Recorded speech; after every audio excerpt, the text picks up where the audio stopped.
What happened on Saltwell Hill is brought to you by Rapid Answers. On the 7th of January 1949, Tommy Vandiver and his new wife Beatrice were seen walking up Saltwell Hill toward the home they were living in at the time. This was the last time anyone ever saw Roy, Beatrice, or her 17-year-old daughter Wanda. What happened to the family of three remains a mystery, even now, over 70 years later. In this podcast, we'll explore the events surrounding this story, the people involved, and what the families, community, and public opinion believes happened on Saltwell Hill. This is Roger Hunter, your host and storyteller. Welcome to episode number 4. I call it Theft of a Dog. In today's story, we'll be starting where we left off in episode 3. Bill Messmore had just been arrested for the umpteenth time. He's escaped custody at least 5 times and has used 3 different names. So let's go back to that last article. Garrett? The Owensboro Messenger, Tuesday, January 4th, 1938. Louisville, Kentucky, January 3rd. Louisville police are being a bit touchy on the subject of a man they list as William Colgate, 21, wanted on a charge of carrying a concealed and deadly weapon and for questioning in connection with holdups. Colgate today escaped twice from patrolmen John Reed and Charles Scott after they had all but corralled him for the first time since he strolled out of the city hospital a week after his arrest on the weapon charge last May 16th. He was in the hospital with a bullet wound suffered at the time of his arrest. The officers found him today in a stolen car, but he escaped into shrubbery after butting one of the coppers in the stomach. A few hours later, they found him at a Fair Avenue home eating breakfast, but he made his getaway by leaping through a window. This time, Messmore wasn't going to escape custody.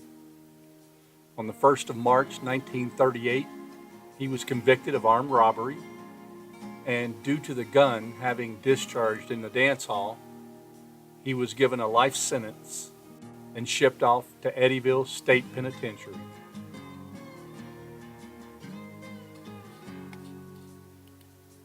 The penitentiary was not like most of the time Messmore had spent behind bars.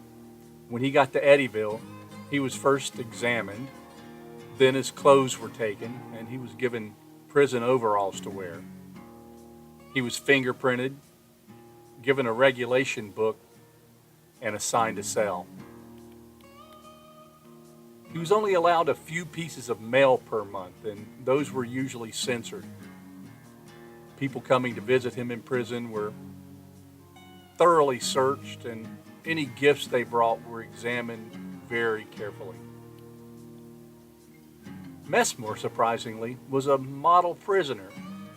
He stayed out of trouble and even started a side business, selling things to other prisoners. Some sources say he made jewelry, some say he loaned money to other prisoners and charged interest. The FBI background report on him says he ran table games. Regardless of who you believe, he put away quite a stash. In 1945, he started sending money to his mother, Doshi, and eventually he had her buy a little farm for him to live on when he got out of prison. Doshi purchased a 20-acre parcel in Crawford County, Indiana, from Joe Brown, the small farm that sat on top of Saltwell Hill. In the 1800s, salt held a paramount role in the quest for survival. It extended beyond mere culinary use.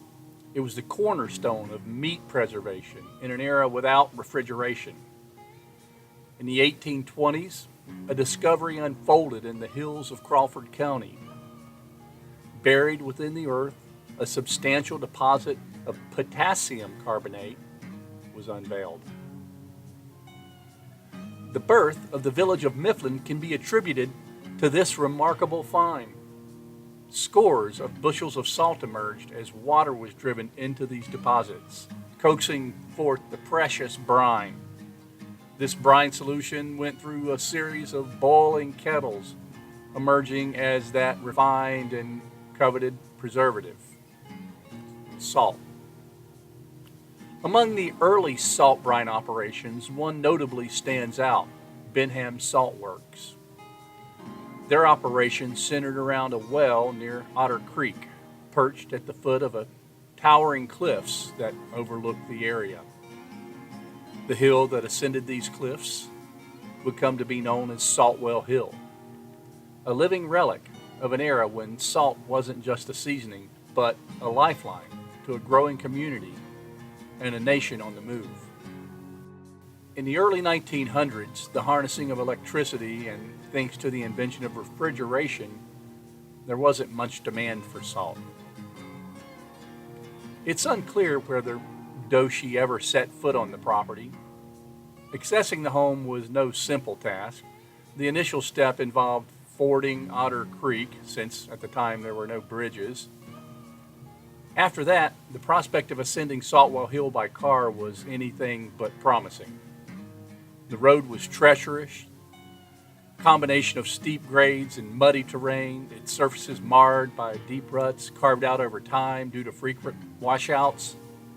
Well, here's my friend Eddie Hammond talking about it. We was down there walking one day past Charles Hughes' dad's house, lived at the foot of that Saltwell Hill. And that man had no Model A Ford then. He had a low gear and he was just sitting there spinning. And Ray said, let Eddie drive it. I drove it up the hill for him. And then he went and got a new Hudson after that. I felt like this was an important thing to understand, so I asked once more for clarity. Did Messmore ever drive up Saltwell Hill? Yes, he did when it was dry. Now that was a mud road. There wasn't no rock on it. I don't guess there is yet. Messmore had purchased the Hudson in the summer of 1948. Since approaching the property from Tick Ridge now is a bit treacherous, I wanted to know if it were possible that he could have drove in from the other end of the road. Now, I never seen him drive that Hudson up there. I don't know.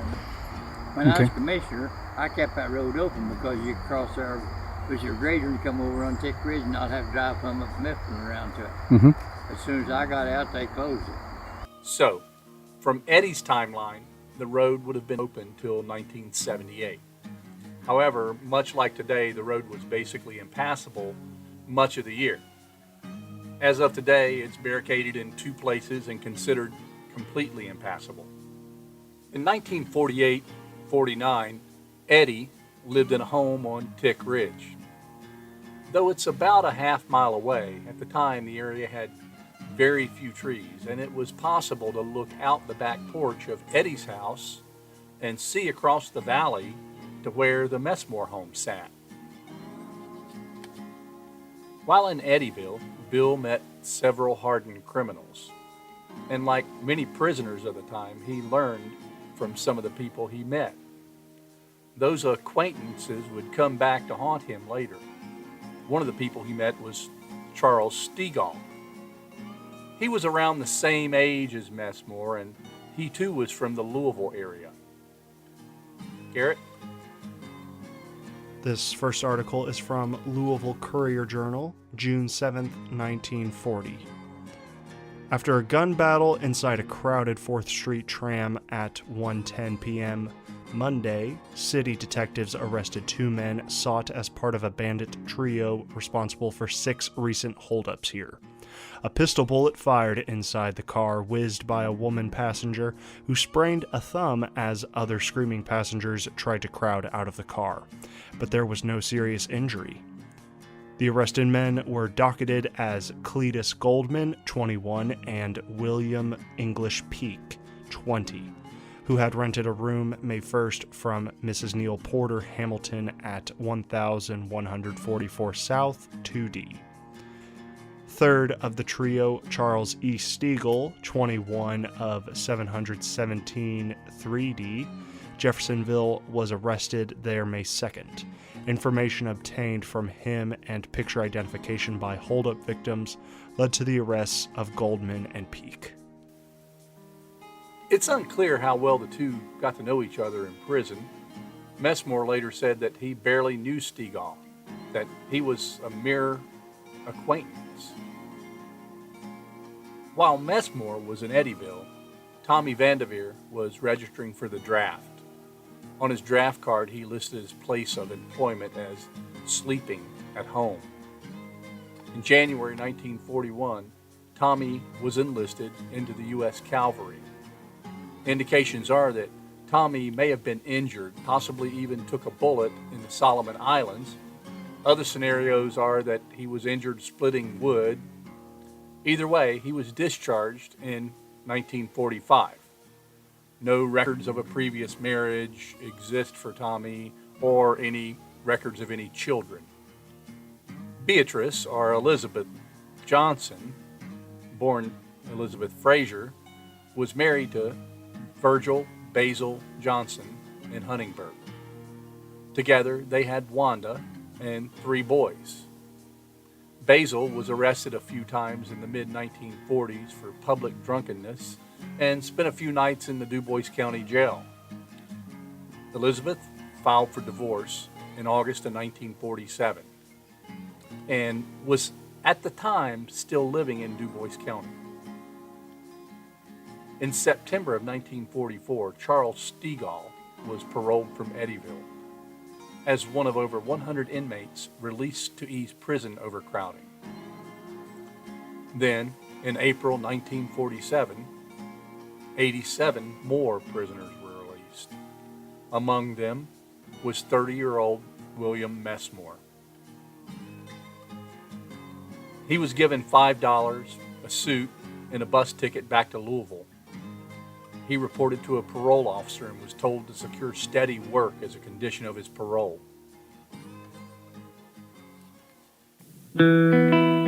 What Happened on Saltwell Hill is brought to you by Rapid Answers, life insurance made simple. To help support our podcast, go to www.rapidanswers.life and complete the simple profile to receive your free, no-obligation quote. If you'd like to learn more about working with Rapid Answers, click on the career opportunities at the bottom of the page. That's www.rapidanswers.life. The Indianapolis Star, January 22nd, 1949. Farm family of 3 missing at English. English, Indiana, January 21st.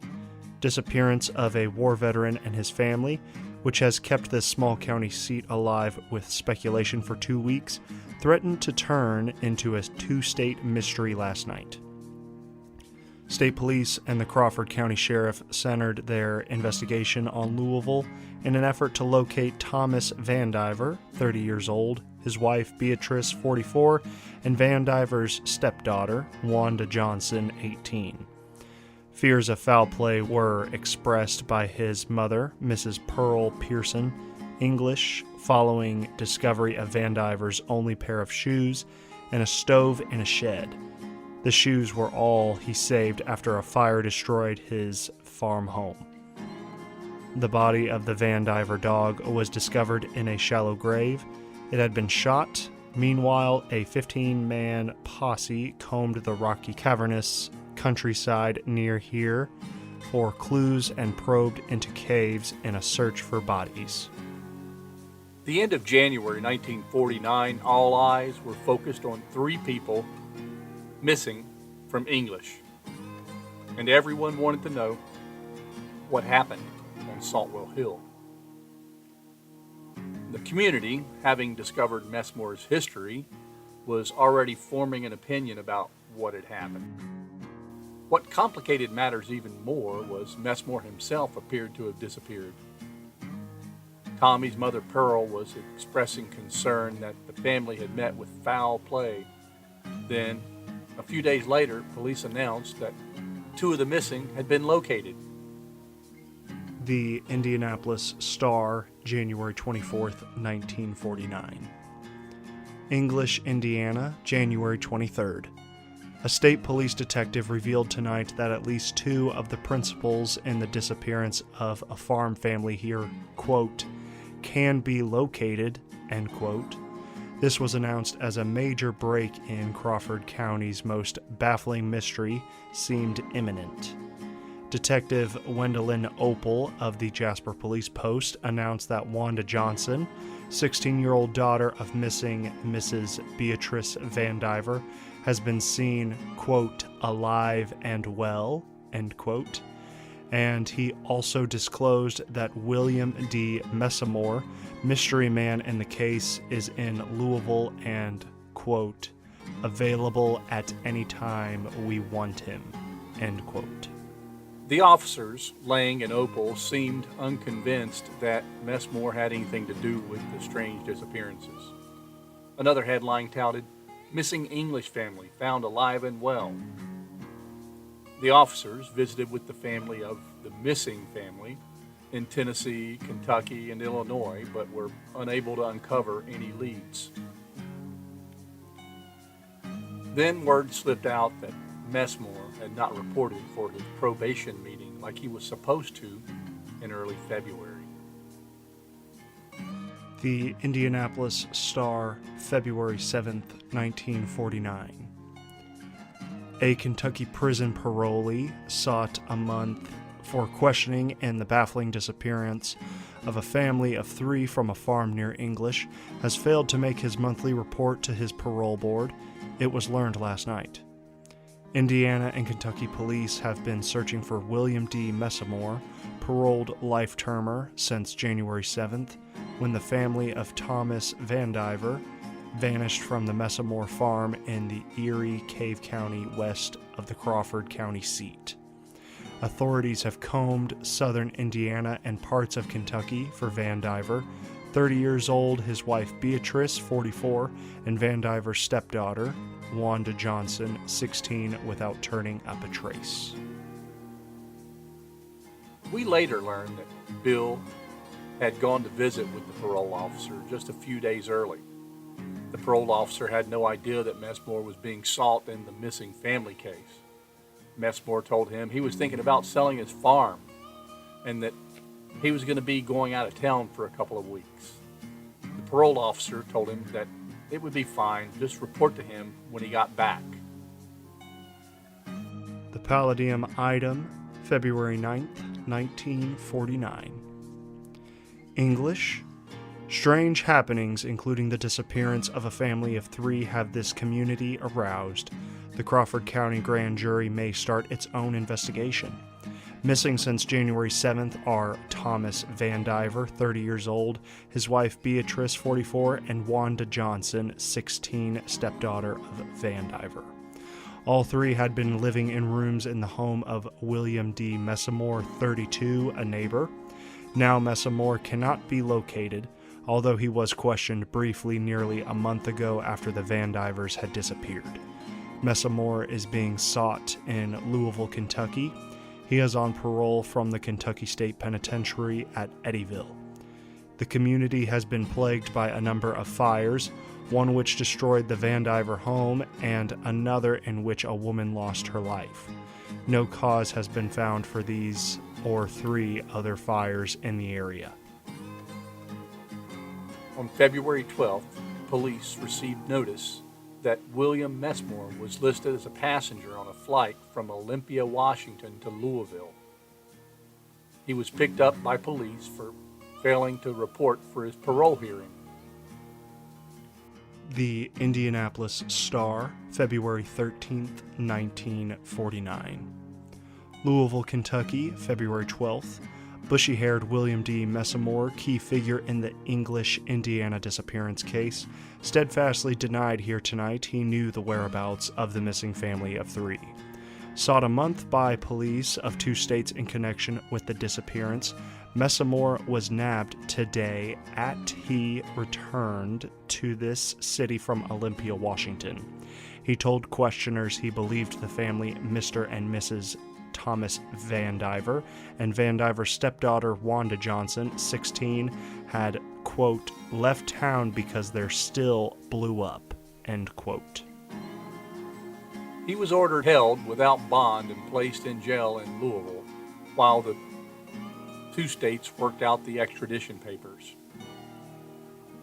The FBI also decided to talk to Messmore, although their interest was more in where he had obtained the 8 $100 bills he had in his possession when he was picked up after returning from Washington. He told them there were a bunch more in his safe deposit box in Olympia. It was money he made selling toys while he was in prison. The FBI was interested because they were looking into moonshine activity in Crawford County. And when he had been questioned, he made some statement about the Vandivers still blowing up.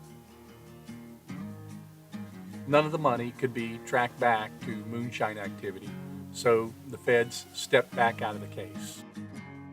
On the 15th of February, the way was cleared to bring Messmore back to Indiana on the charge of stealing a dog valued at $30.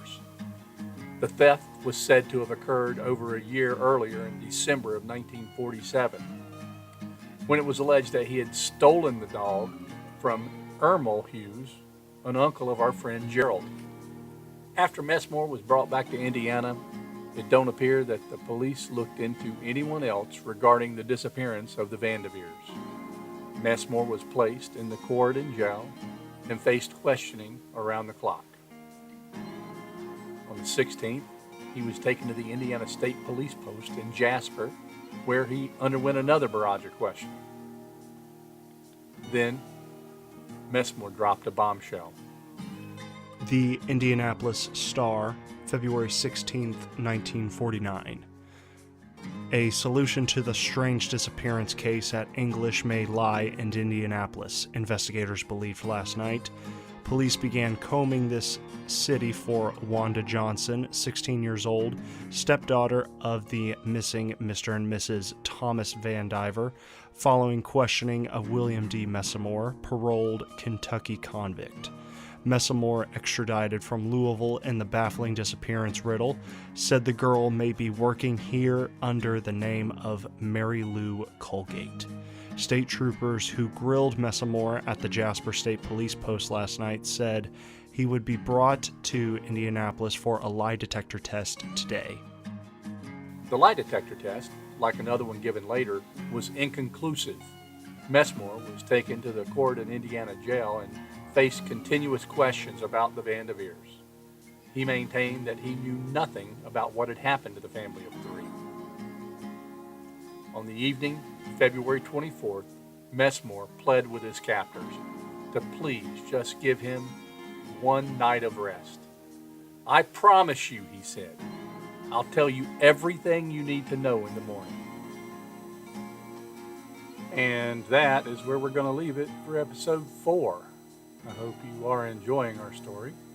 We have a lot more surprises coming, and in episode 5 we'll have some major unexpected twists and turns when we gather again to find out what happened on Saltwell Hill.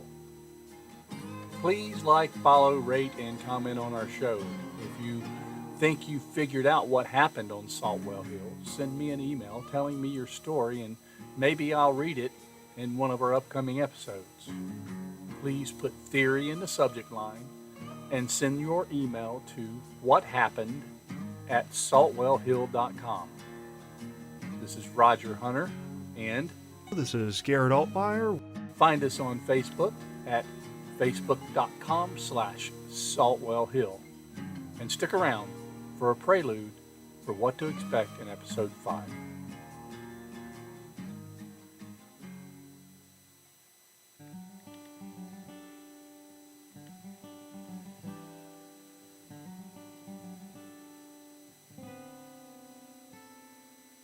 Are you prepared for life's unexpected twists and turns? At Rapid Answers Life Insurance, we understand that life is full of uncertainties.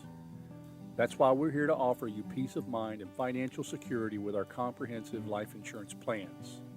With Rapid Answers, you can secure instant coverage and get peace of mind in minutes. Our streamlined online process ensures you're covered without the hassles of lengthy paperwork and waiting periods. Say goodbye to doctor visits and needles because our policies require no medical exams, making it easier than ever to get covered. Don't wait for tomorrow to secure your family's future. Act now because life is precious and your loved ones deserve the best protection. Rapid Answers Life Insurance, where your questions are answered and your future is secure. Go to www.rapidanswers.life. That's www.rapidanswers.life.